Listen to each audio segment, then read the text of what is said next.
A certain amount of climate change is inevitable because of the greenhouse gases that mankind has already put into the atmosphere and will continue to put into the atmosphere for some time to come, even if we're successful in our efforts to cut greenhouse gas emissions.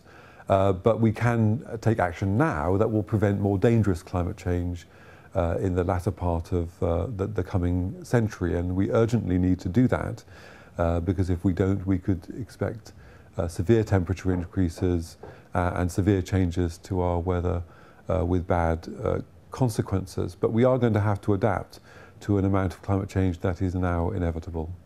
It's going to be a joint effort to adapt to climate change between organisations like ourselves, the Environment Agency, actions by private businesses and indeed by households and individuals.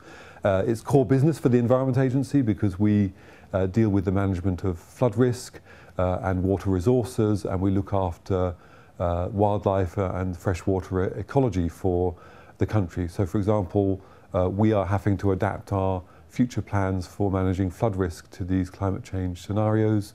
We have built climate change scenarios into our water resources strategy because we're expecting that parts of the country will be drier even than they are already, and there are already water scarce areas, particularly the southeast of England, which has less water per capita than countries like Syria, and so we're going to have to use water more efficiently in future. But we're also going to have to see businesses adapt. Those bits of our national infrastructure, roads, power stations, water treatment works that are in flood-prone areas are going to have to take action to make themselves more resilient to flooding. People who live in floodplains are going to have to take action to protect themselves in their own homes.